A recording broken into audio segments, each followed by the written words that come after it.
Cantonment నియోజకవర్గంలో ఏదైతే mafia నడుస్తుందో ఇంకా నేను వాళ్ళ పేర్లు తీసుకోదలుచుకోలేదు. కాంగ్రెస్ పార్టీ మాఫియా నడుస్తుంది. కంటోన్మెంట్ నియోజకవర్గం అనేది ఒక ఎస్సీ రిజర్వ్డ్ కాన్స్టిట్యున్సీ. కానీ ఇక్కడ మాఫియా ఎవరిది నడుస్తుందండి? మీకు తెలియదా? మరి ఆ మాఫియాని ఎక్కడి నుంచో ఎవరొచ్చి నడిపిస్తున్నారు మీకు తెలియదా? ఒక ఎస్సీ రిజర్వ్డ్ కాన్స్టిట్యున్సీలో బయటి నుంచి వచ్చి వ్యక్తులు, మరి అగ్ర కులాలకు చెందిన వ్యక్తులు, వాళ్ళ మాఫియా నడుస్తుంది. వాళ్లకు తొత్తుగా ఎవరెవరు ఏమేం చేస్తున్నారు తెలియదా? ఇక నేను పేర్లు ఎందుకు తీసుకోవాలి? కాబట్టి మీరు ఎన్ని జిమ్మిక్కులు చేసినా, ఎన్ని డ్రామాలు చేసినా, మీరు ఎన్ని డబ్బులు వంచినా, ఓటుకు నోటు ఇంతకుముందు కేసు ఎవరిపైన ఉండేయండి? మరి అదే ఫార్ములా ఇప్పుడు గత 3 రోజుల నుంచి కంటోన్మెంట్ నియోజకవర్గంలో మీరు అదే ఫార్ములా ఇంప్లిమెంట్ చేస్తున్నారు. మీరు ఏ ఫార్ములా ఇంప్లిమెంట్ చేసినా పబ్లిక్ కి తెలుసు. ఎవ్వరు ఏది ఇచ్చినా తీసుకోవాలి. 13వ తారీఖు రోజు మాత్రం పువ్వు గుర్తు కోటేసి మోడీ గారి రుణం తీర్చుకోవాలి అని పబ్లిక్ ఆల్రెడీ డిసైడ్ అయి ఉన్నారు. మీడియా మిత్రులకి అందరికీ నా యొక్క నమస్కారం. ఈరోజు ఎలక్షన్ క్యాంపెయినింగ్ చివరి రోజు సందర్భంగా మీ ద్వారా కంటోన్మెంట్ ప్రజలకు భారతీయ జనతా పార్టీ తరఫున ఒక చిన్న విన్నపం చేయదలుచుకున్నా. నిన్న ఏదైతే వికాస్ మంచ్ సభ్యులు, మా నాయకుడు కంటోన్మెంట్ బోర్డు సభ్యుడు రామకృష్ణ గారి మీద అనుచిత వాక్యాలు ఏదైతే చేసిండ్రో, మీ ద్వారా నేను కంటోన్మెంట్ ప్రజలకు తెలియపరచుకుంటా. వికాస్ మంచ్ అనేది ఒక మాఫియా మంచ్. నేను వికాస్ మంచ్ ని ఒక మాఫియా మంచ్ ఎందుకు అంటున్నా అంటే, వాళ్ళు కంటోన్మెంట్ గురించి వారి ఒక్కరికే శ్రద్ధ ఉన్నట్టు, లేకపోతే కంటోన్మెంట్ భవిష్యత్తు గురించి వారి ఒక్కరికే చింతున్నట్టు ఏదైతే ప్రజల ముందు నాటకాలు చేస్తారో దయచేసి ప్రజలు గమనించాలి. ఎందుకంటే ఇదే 3 నెలల కింద ఏదైతే ఎమ్మెల్యే ఎలక్షన్స్ జరిగినాయో అప్పుడు ఈ వికాస్ మంచ్ ఏ పార్టీకి సపోర్ట్ చేసిందండి? బీఆర్ఎస్ పార్టీకి సపోర్ట్ చేసింది. మరి అప్పుడు ఇదే వికాస్ మంచ్ బీఆర్ఎస్ పార్టీకి ఎంత డబ్బులు తీసుకొని వాళ్లకు సపోర్ట్ చేసింది? మీ ద్వారా కంటోన్మెంట్ ప్రజలకు సమాధానం చెప్పాలి. వికాస్ మంచ్ ఒక ఎన్జిఓ ఆర్గనైజేషన్ అని చెప్పుకొని తిరుగుతారు.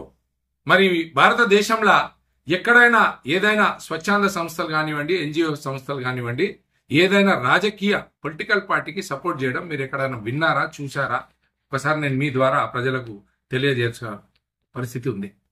మరి ఇప్పుడు కాంగ్రెస్ పార్టీకి తొత్తు బలుపుతూ మేము కాంగ్రెస్ పార్టీకి సపోర్ట్ చేస్తున్నామని చెప్పి మరి ఇప్పుడు వాళ్ళు కాంగ్రెస్ పార్టీకి సపోర్ట్ చేయాలంటున్నారు.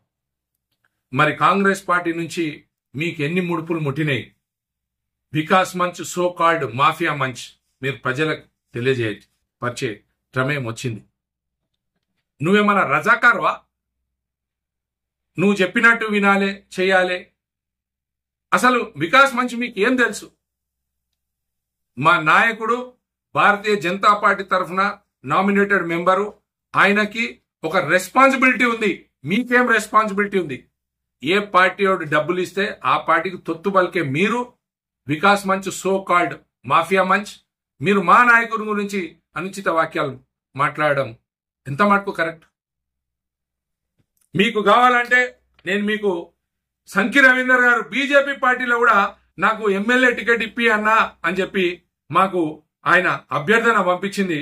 నేను మీకు లైవ్ లో చూపెడతా.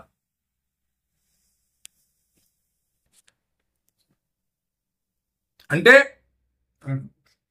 మీ ఎమ్మెల్యే క్యాండిడేట్ ఎవరైతే శ్రీ గణేష్ ఉన్నారో ఆయన అన్ని పార్టీలు తిరిగి ఆయన సొంత స్వార్థం ఎమ్మెల్యే కావాలి అనే ఒక చిన్న ఆలోచన గురించి ఆయన పార్టీలు తిరుగుతాడు. ఆయన తిరిగినట్టే మీరు కూడా వికాస్ మంచ్ సభ్యులు మీ ఉనికి కాపాడుకోవడానికి, మీ మాఫియాని నడపడానికి మీరు అన్ని పార్టీలు తిరుగుతారు. కానీ మీరు ఏమనుకుంటున్నారు? ప్రజలకు ఇవన్నీ విషయాలు ఏం తెలియదు.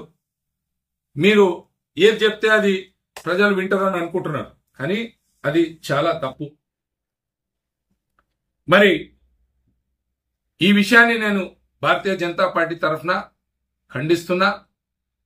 మరి మీరేదో లెటర్, అదేదో గోప్యంగా పెట్టిన లెటర్ రామకృష్ణ గారు సెంట్రల్ గవర్నమెంట్కి రాసింది మీకే దొరికింది, లేకపోతే మేమేదో దొంగతనం చేసినట్టు మీరేదో దాన్ని చిత్రీకరిస్తున్నారు.